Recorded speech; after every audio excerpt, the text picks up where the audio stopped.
Welcome to CK Mallus. 2000 ആണ്ട് പിറക്കുന്നതോടുകൂടി ലോകം അവസാനിക്കുമെന്ന് കരുതി അവസാന ആഗ്രഹം എന്നോണം സകല ധൈര്യവും സംഭരിച്ച് ഹീതു ഇജിനെ കിസ് ചെയ്യുന്നതാണ് നമ്മൾ കണ്ടത്. കിസ് ചെയ്ത് മാറിയ ശേഷം ആകെ അമ്പരന്നിരിക്കുന്ന ഇജിനോട് ഇതൊരു മിസ്റ്റേക്ക് പറ്റിയതല്ല, ഞാൻ അറിഞ്ഞുകൊണ്ട് തന്നെ ചെയ്തതാണ് എന്നവൾ പറയുന്നു. അവൻ്റെ പ്രതികരണം എന്താണെന്നറിയാൻ കടുത്ത ആകാംക്ഷയോടെയാണ് ഹീതു ഇരുന്നതെങ്കിലും ഇജിൻ അതിനെക്കുറിച്ച് സംസാരിക്കാൻ തയ്യാറാകാതെ വിഷയം മാറ്റിയിട്ട് ഇപ്പോൾ തന്നെ ഒരുപാട് ലേറ്റായി, ഞാൻ നിന്നെ വീട്ടിൽ കൊണ്ടാക്കാം എന്ന് പറഞ്ഞ് എഴുന്നേറ്റ് പുറത്തേക്ക് നടക്കുന്നു. അവൻ കിസിനെ കുറിച്ചൊന്നും പറയാത്തത് കാരണം ഹീതു ആകെ കൺഫ്യൂഷനിലാണ്. പക്ഷെ അവളുടെ വീടിന് മുന്നിൽ എത്തുന്നവരെയും രണ്ടുപേരും ഒന്നും സംസാരിക്കുന്നില്ല. അവിടെ എത്തിയപ്പോഴും അവളോട് അകത്തേക്ക് കയറിപ്പോയിക്കളാൻ പറഞ്ഞതല്ലാതെ അവനൊന്നും പറയുന്നില്ല. ഹീതു മനസ്സോടെയാണെങ്കിലും 3-4 സ്റ്റെപ്പ് മുകളിലേക്ക് കയറിയിട്ട് അവൻ്റെ മനസ്സിൽ പറഞ്ഞേ പറ്റുമെന്ന് ചിന്തിച്ച് തിരികെ ഇറങ്ങി വന്ന് നിനക്കെന്നെ ഇഷ്ടമാണെന്നല്ലേ പറഞ്ഞത്, പക്ഷേ ഈ രീതിയിലുള്ള ഇഷ്ടം അംഗീകരിക്കാൻ പറ്റില്ലേ എന്ന് ചോദിക്കുന്നു. ഇതിനേക്കാൾ കൂടുതൽ നിന്റെ ആരോഗ്യത്തെക്കുറിച്ചും മറ്റുള്ള കാര്യങ്ങൾക്കുമാണ് ഞാൻ പ്രാധാന്യം നൽകുന്നത് എന്നാണ് അവൻ മറുപടി പറഞ്ഞത്. ഈ രീതിയിൽ മുന്നോട്ട് പോകാൻ താല്പര്യമില്ല എന്നാണ് അവൻ പറഞ്ഞതിൻ്റെ അർത്ഥം എന്ന് ഹീതുവിന് മനസ്സിലാകുന്നു. എനിക്ക് മനസ്സിലായി എന്ന് പറഞ്ഞ് അവൾ മുറിയിലേക്ക് കയറി പോകുന്നുണ്ട്. ഹീതുവിൻ്റെ ഡയറി വായിച്ചുകൊണ്ടിരുന്ന മിൻചയ്ക്ക് പോലും ഇജിൻ്റെ മറുപടി ഉൾക്കൊള്ളാൻ കഴിഞ്ഞില്ല.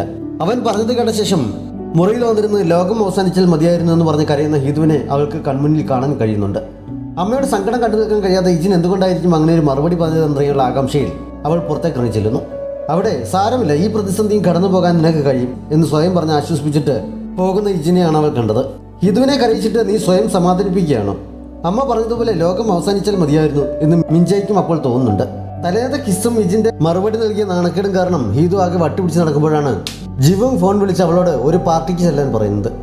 എന്ത് പാർട്ടിയാണെന്ന് അവൾ ചോദിച്ചെങ്കിലും അതൊക്കെ വന്നിട്ട് പറയാമെന്ന് പറഞ്ഞവൻ ഫോൺ വയ്ക്കുന്നു.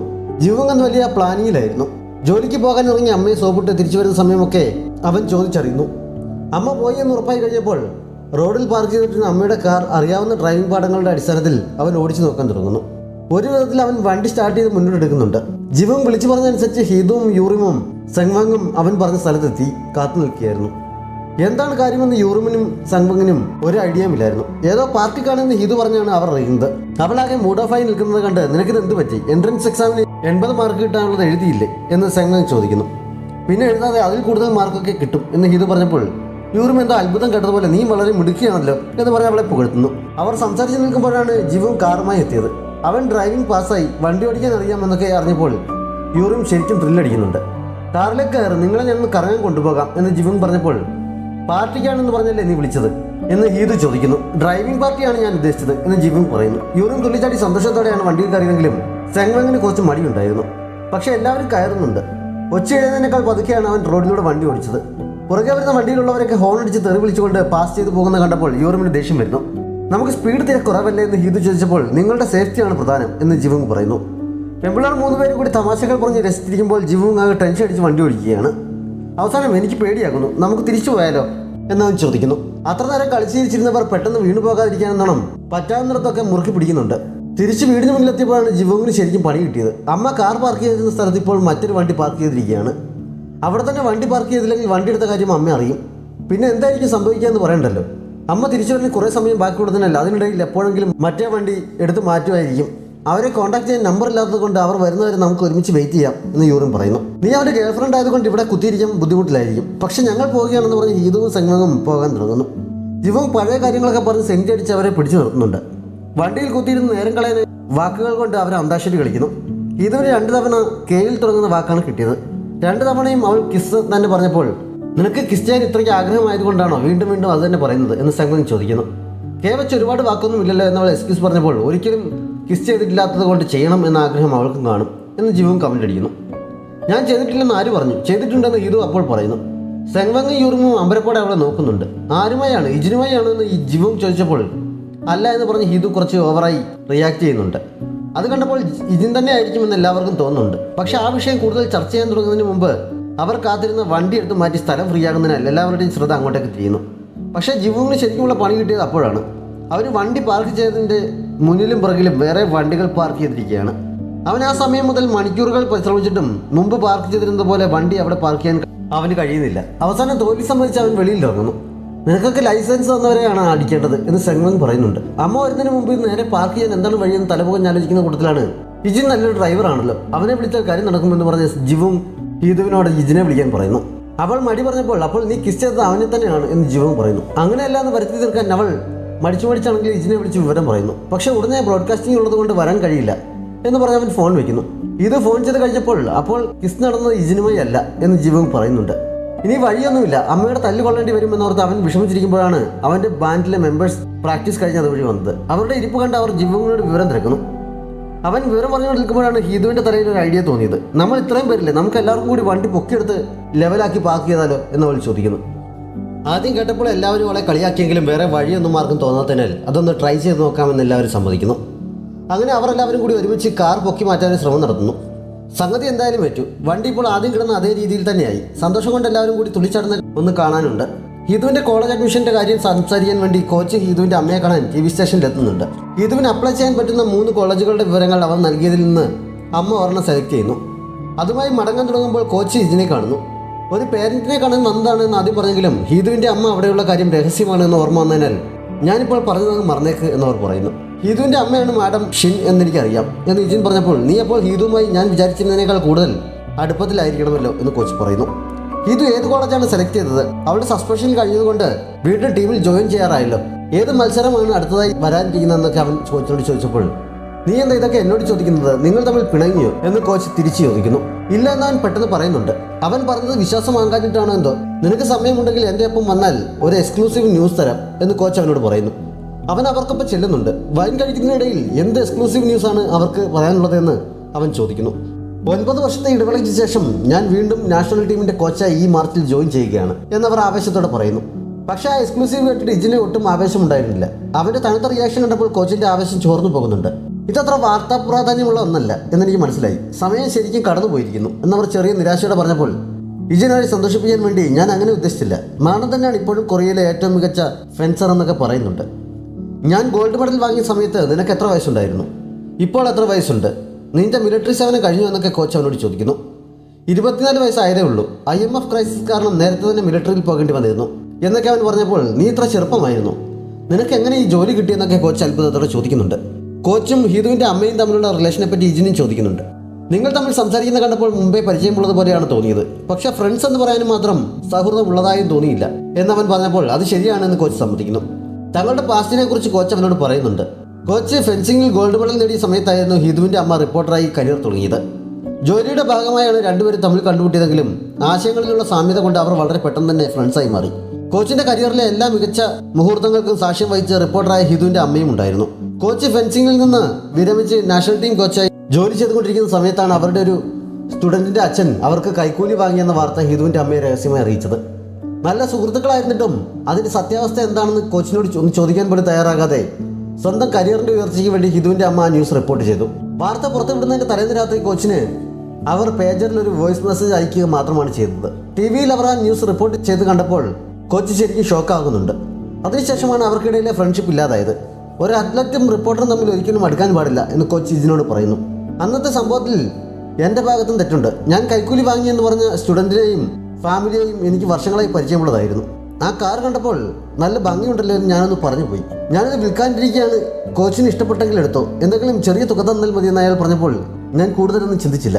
അയാളുടെ മകൾ നാഷണൽ ടീമിലേക്കുള്ള ടെസ്റ്റിൽ ഫെയിലായപ്പോഴാണ് ഞാൻ കൈക്കൂലി വാങ്ങി എന്ന രീതിയിലേക്ക് അയാൾ കാര്യങ്ങൾ മാറ്റിയത്.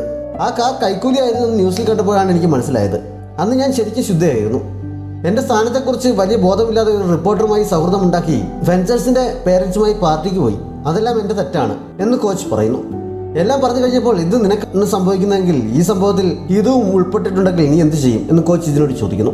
നിങ്ങൾ രണ്ടുപേരും വേദനിക്കുകയുള്ളൂ. അതുകൊണ്ട് സ്പോർട്സ് ഡിപ്പാർട്ട്മെന്റിൽ നിന്ന് മാറി വേറെ ഏതെങ്കിലും ഡിപ്പാർട്ട്മെന്റിൽ അപ്ലൈ ചെയ്യാൻ കോച്ച് അവനെ ഉപദേശിക്കുന്നുണ്ട്. വീട്ടിലേക്ക് നടക്കുമ്പോഴും വിജയന്റെ ചിന്ത അതിനെക്കുറിച്ചായിരുന്നു. ഹിതുവിന്റെ അമ്മയും മുമ്പ് ഇതേ ഉപദേശം തന്നെ തന്നിട്ടുണ്ടല്ലോ എന്നും അവൻ അപ്പോൾ ഓർക്കുന്നുണ്ട്.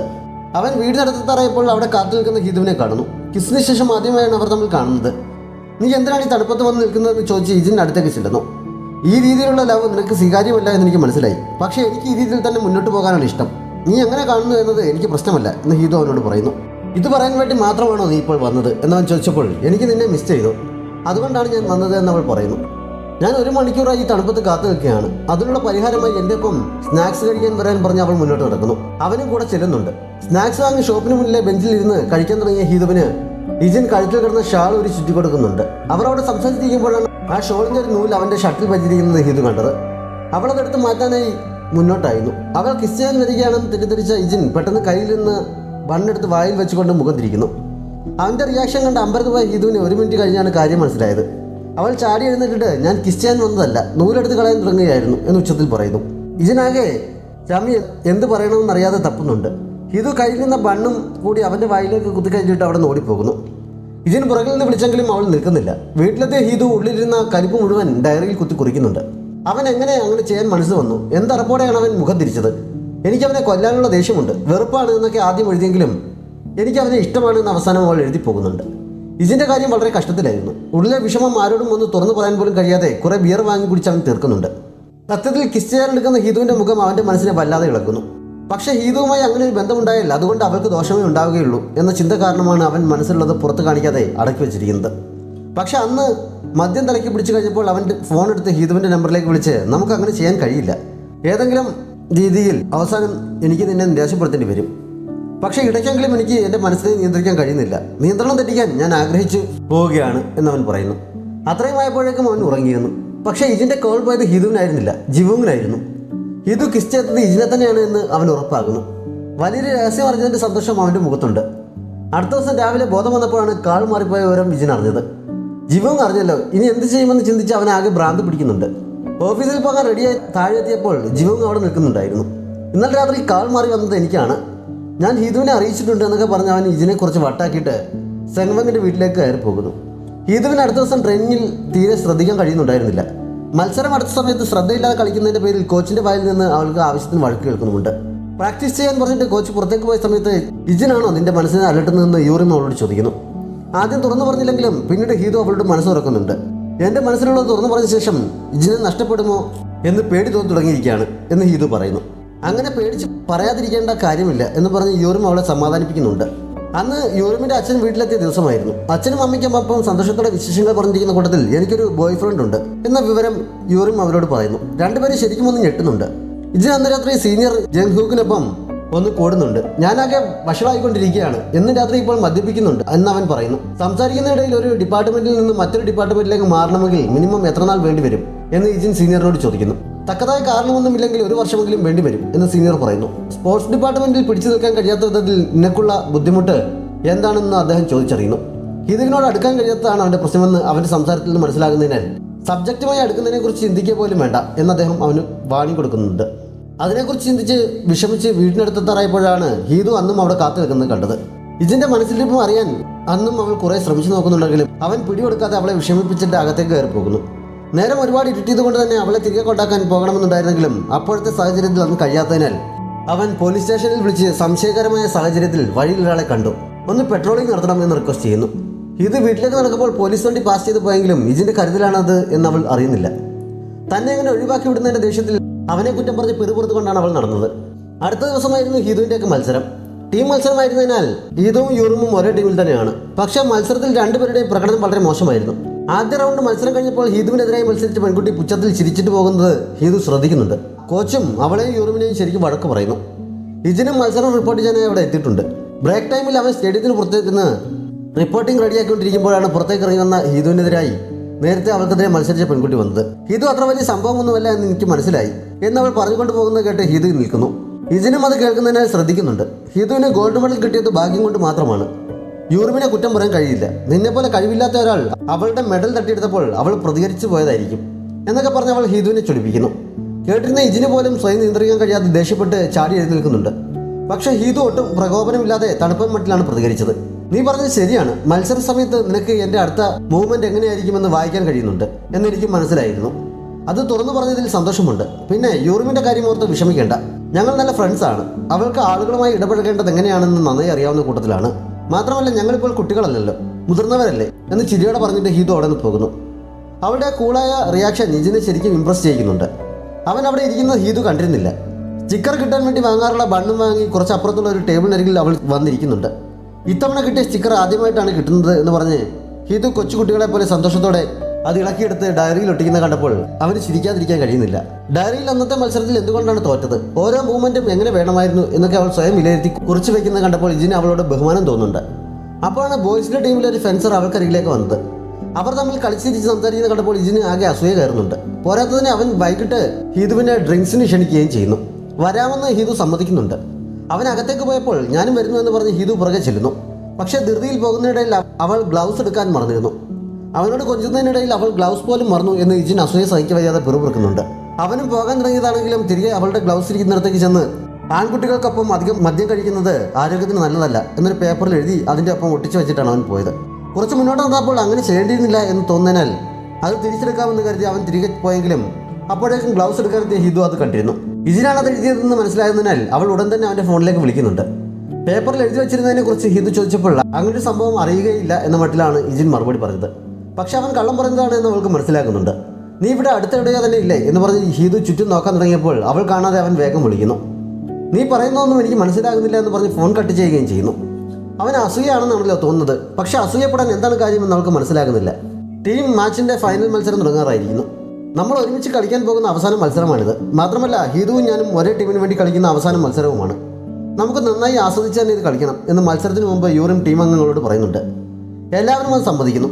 അത്യാവശ്യം മികച്ച രീതിയിൽ തന്നെയാണ് എല്ലാവരും പെർഫോം ചെയ്തത്. മത്സരത്തിനിടയിൽ AGM സ്റ്റേഡിയത്തിലെത്തി അവർക്ക് ആവേശം പകരുന്നുണ്ട്. അവസാനം കളിക്കാൻ തുടങ്ങിയ ഹിതുവാണ് ഏറ്റവും കൂടുതൽ പോയിന്റ് സ്കോർ ചെയ്ത് ടീമിനെ വിജയത്തിലെത്തിച്ചത്.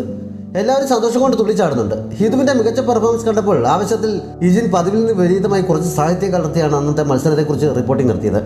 സെൻവങ്ങിന് പരീക്ഷ എഴുതാൻ കഴിയാതെ പോയത് താൻ കാരണമാണ് എന്ന കുറ്റബോധം കാരണം അടുത്ത എൻട്രൻസിന് പ്രിപ്പയർ ചെയ്തുകൊണ്ടിരിക്കുന്ന അവളുടെ സഹായത്തിന് ജിവും ഫുൾ ടൈം കൂടെയുണ്ട്. നിനക്കിങ്ങനെ കുറ്റബോധം തോന്നേണ്ട കാര്യമൊന്നുമില്ല. നീ ഇവിടെ ഇരുന്നാൽ എനിക്ക് പഠിക്കാനും കഴിയില്ല. അതുകൊണ്ട് ശല്യപ്പെടുത്താതെ വീട്ടിൽ പോകാൻ സംഘവും പറയുന്നുണ്ട്. എങ്കിൽ ഞാൻ പോവുകയാണ്. ഇന്ന് യൂറിനെ കാണാമെന്ന് പറഞ്ഞിട്ടുണ്ട് എന്ന് ജിവും പറയുന്നു. നിങ്ങൾ ഇതുവരെ കൈകോർത്തു പിടിക്കുകയെങ്കിലും ചെയ്തിട്ടുണ്ടോ എന്ന് സെങ്വങ് സംശയം ചോദിക്കുന്നു. ഇതുവരെ ഇല്ല. ഇന്ന് ഞാൻ അതിനുള്ള തയ്യാറെടുപ്പിലാണ്. അതിനെക്കുറിച്ച് ആലോചിക്കുമ്പോൾ തന്നെ എനിക്ക് നല്ല ടെൻഷൻ ആകുന്നുണ്ട് എന്നൊക്കെ ജിവും അവളോട് പറയുന്നു. അന്ന് രാത്രി യൂറിമിൻ്റെ കയ്യിൽ പിടിക്കാൻ വേണ്ടി നല്ല തണുപ്പുണ്ടായിട്ട് പോലും ഗ്ലൗസ് ഇടാതെയാണ് അവൻ അവളെ കാണാൻ പോയത്. പക്ഷെ അവൻ്റെ പ്രതീക്ഷകൾ തെറ്റിച്ചുകൊണ്ട് അവനും കൂടിയുള്ള ഗ്ലൗസുമായാണ് അവൾ വന്നത്. അത് കയ്യിലിടാതിരിക്കാൻ അവൻ പല നമ്പരും ഇറക്കി നോക്കിയെങ്കിലും എല്ലാം ചീറ്റിപ്പോകുന്നു. വഴിയിൽ കച്ചവടം ചെയ്തുകൊണ്ടിരുന്ന ഒരമ്മയ്ക്ക് ഗ്ലൗസ് ഇല്ല എന്ന് കണ്ട് അവൻ അത് ഊരി കൊടുക്കാൻ തുടങ്ങിയെങ്കിലും അവരുടെ കയ്യിൽ വേറെ ഗ്ലൗസ് ഉണ്ടായിരുന്നതിനാൽ ആ ശ്രമം പരാജയപ്പെടുന്നു. ഗെയിം സെൻറ്ററിൽ പോയിരുന്ന് ഗെയിം കളിച്ച് തിരികെ മടങ്ങാൻ തുടങ്ങിയപ്പോൾ ഗ്ലൗസ് എടുക്കാൻ മറന്നപോലെ അവൻ ഇറങ്ങാൻ തുടങ്ങിയെങ്കിലും യൂറിം അത് കണ്ട് അവനെടുത്ത് നൽകുന്നു. അവസാനം ഒരു വിധത്തിൽ അവളുടെ കണ്ണ് വെട്ടിച്ച് ഗ്ലൗസ് എവിടെയോ അവൻ കളയുന്നുണ്ട്. ഗ്ലൗസ് ഇല്ല എന്ന് കണ്ടുവിടുന്ന യൂറിം തൻ്റെ കയ്യിൽ കിടന്നിരുന്നതിൽ ഒന്ന് ഊരി അവന് കൊടുത്തിട്ട് നമുക്കിത് ഷെയർ ചെയ്യാം എന്ന് പറയുന്നു. പരസ്പരം കണക്ട് ചെയ്തിരിക്കുന്ന ജോഡി ആയതിനാൽ അത് കയ്യിലിട്ട് കഴിഞ്ഞപ്പോൾ അതിൻ്റെ വള്ളിയുടെ നീളത്തിനനുസരിച്ച് രണ്ടുപേരും കുറച്ച് ചേർന്നാണ് നടന്നത്. ഈ സമയത്ത് ജിവും പതുക്കെ അവളുടെ ഗ്ലൗസ് ഇടാത്ത കയ്യിൽ പിടിക്കുന്നുണ്ട്. ഉള്ളിൽ നല്ല ടെൻഷൻ ഉണ്ടായിരുന്നെങ്കിലും ജിവും അങ്ങനെ വിജയകരമായി ലക്ഷ്യം നേടിയിരിക്കുന്നു. അടുത്തൊരു വഴിക്കച്ചവടക്കാരനിൽ നിന്ന് സ്നാക്സ് വാങ്ങിയ ശേഷം പേഴ്സിൽ നിന്ന് കാശ് എടുക്കാൻ പോലും യൂറിം അവൻ്റെ കയ്യിൽ പിടിപിടാൻ തയ്യാറാവുന്നില്ല. മറ്റേ കൈകൊണ്ട് അവളാണ് ക്യാഷ് എടുത്തു കൊടുത്തത്. ഹീതു ഈ സമയം വീട്ടിൽ നിന്ന് അന്നത്തെ കളിയുടെ ന്യൂസ് റിപ്പോർട്ട് കാണുകയായിരുന്നു. ഇജിൻ്റെ റിപ്പോർട്ടിങ്ങിലെ വ്യത്യാസം അവൾ ശ്രദ്ധിക്കുന്നുണ്ട്. അതേസമയം അതിൻ്റെ പേരിൽ ചീഫിൻ്റെ ഫയലിൽ നിന്ന് വഴക്ക് കേട്ടുകൊണ്ട് നിൽക്കുകയായിരുന്നു ഇജിൻ. നീ ന്യൂസ് റിപ്പോർട്ട് ചെയ്തതാണോ അതോ കവിത പാടിയതാണോ? ഇങ്ങനെ റിപ്പോർട്ട് ചെയ്താൽ ആളുകൾക്ക് എന്ത് മനസ്സിലാക്കാനാണ്? ഫെൻസിങ് എന്ന ഗെയിമിനെ പോപ്പുലർ ആക്കുകയാണോ നിന്റെ ലക്ഷ്യം? നീ അതിന് അവരുടെ കയ്യിൽ നിന്ന് കാശ് വല്ലതും വാങ്ങിയിട്ടുണ്ടോ? എല്ലാവരും ഈ ഗെയിം മുഴുവൻ ലൈവായി കണ്ടുകൊണ്ടിരിക്കുകയാണെന്നാണോ നിന്റെ വിചാരം? ഇതത്ര പ്രധാനപ്പെട്ട മത്സരമല്ലാത്തതിനാൽ അധികം ആരും കണ്ടിട്ടുണ്ടാകില്ല. മത്സരം കാണാത്ത ഒരാൾക്ക് നിന്റെ റിപ്പോർട്ടിങ്ങിൽ നിന്നൊന്നും മനസ്സിലാക്കില്ല എന്നൊക്കെ പറഞ്ഞ് ചീഫ് അവനെ കുറേ വഴക്ക് പറയുന്നുണ്ട്. സ്പോർട്സ് ഡിപ്പാർട്ട്മെൻറ്റിൽ തന്നെ വേറെ ഏതെങ്കിലും ഗെയിമിലേക്ക് ഞാൻ മാറിക്കോട്ടെ എന്ന് ഇജിൻ ചീഫിനോട് ചോദിച്ചെങ്കിലും അത് നടക്കില്ല എന്ന് അദ്ദേഹം പറയുന്നു. ആകെ മൂഡോഫായി ആണ് അന്ന് അവൻ വീട്ടിലേക്ക് പോകാൻ ഇറങ്ങിയത്. അവൻ ഇറങ്ങിയപ്പോൾ തന്നെ ചെറുതായി മഞ്ഞ് വീണ് തുടങ്ങിയിരുന്നു. വീടിനടുത്തെത്തി അകത്തേക്ക് കയറാൻ തുടങ്ങിയപ്പോഴാണ് പുറകിൽ നിന്ന് ഹീതുവിൻ്റെ ശബ്ദം കേട്ടത്. ഇത്ര മനോഹരമായി ഫെൻസിങ് റിപ്പോർട്ട് ചെയ്തതിന് അവന് പ്രത്യേകം നന്ദി പറയുന്നുണ്ട്. അങ്ങനെ റിപ്പോർട്ടിംഗ് നടത്തിയതിൻ്റെ പേരിൽ ഡിപ്പാർട്ട്മെൻറ്റ് ചീഫിൻ്റെ വായിൽ നിന്ന് കേൾക്കാവുന്നതെല്ലാം കേട്ടിട്ടാണ് ഞാൻ ഇപ്പോൾ വരുന്നത്. ഒരു റിപ്പോർട്ടർ ഒരിക്കലും വികാരങ്ങൾക്ക് അടിമപ്പെട്ട് റിപ്പോർട്ടിംഗ് നടത്താൻ പാടില്ല. നിന്നെ കണ്ടുമുട്ടിയതിലോ ഇഷ്ടപ്പെട്ടതിലോ എനിക്കൊരിക്കലും വിഷമം തോന്നിയിട്ടില്ല. പക്ഷെ നിന്നെ കാണുമ്പോൾ സ്വയം നിയന്ത്രിക്കാൻ കഴിയാതെ മനസ്സിലാക്കുന്നത് എൻ്റെ തെറ്റാണ്. അതുകൊണ്ട് ഇനി മുതൽ നമുക്കിടയിൽ ഒരു അകലം പാലിക്കുന്നതാണ് നല്ലത് എന്ന് ഇജിൻ പറയുന്നു. ഹിതു അപ്പോഴേക്ക് കരഞ്ഞു തുടങ്ങിയിരുന്നു. ഞാൻ നിന്നെ കിസ് ചെയ്തിട്ടില്ലായിരുന്നെങ്കിൽ ഇങ്ങനെയൊന്നും സംഭവിക്കില്ലായിരുന്നല്ലോ. ഇനി മുതൽ ഈ രീതിയിലുള്ള ഇഷ്ടം നിർത്തിവെക്കാൻ എനിക്ക് സമ്മതമാണ്. ഞാനിന്ന് വന്നത് നിനക്കൊപ്പം ഈ മഞ്ഞിൽ കൂടി നടക്കാനാണ് എന്നൊക്കെ അവൾ പറയുന്നുണ്ട്. പക്ഷേ എല്ലാം കേട്ടിട്ടും ഇജിൻ കൂടുതലൊന്നും പറയാൻ നിൽക്കാതെ അകത്തേക്ക് കയറി പോകുന്നു. ഞാനിവിടെ നിന്ന് കരയുകയാണ്. നമ്മുടെ ബന്ധം എങ്ങനെയായാലും എനിക്ക് പ്രശ്നമില്ല. പക്ഷേ ഇപ്പോൾ നീ എന്നോട് എത്ര അടുപ്പത്തിലാണോ അവിടെ നിന്ന് ഒരു സ്റ്റെപ്പ് പോലും പുറകോട്ട് പോകരുത് എന്ന് വിളിച്ചു പറഞ്ഞ് അവൾ ഉറക്കെ കരയുന്നു. അല്പസമയം കഴിഞ്ഞപ്പോൾ അകത്തേക്ക് പോയ ഇജിൻ സ്പീഡിൽ പുറത്തേക്ക് ഇറങ്ങുമെന്ന് അവളെ കിസ് ചെയ്യുന്നുണ്ട്.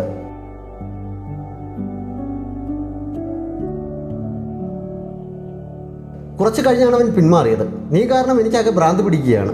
നീ ആഗ്രഹിക്കുന്ന പോലെ ഇത്തരത്തിലുള്ള ലവും നമുക്കൊന്ന് ട്രൈ ചെയ്ത് നോക്കാം. നാളെ മുതൽ നിൻ്റെ ഒപ്പം എന്തൊക്കെ ചെയ്യാൻ കഴിയുമോ അതെല്ലാം ഞാൻ ട്രൈ ചെയ്യാൻ പോവുകയാണ്. അതിന് തയ്യാറെടുത്തിരുന്നെന്ന് പറഞ്ഞ് അവൻ വീണ്ടും അവളെ കിസ് ചെയ്യുന്നിടത്ത് ഈ എപ്പിസോഡ് അവസാനിക്കുന്നു.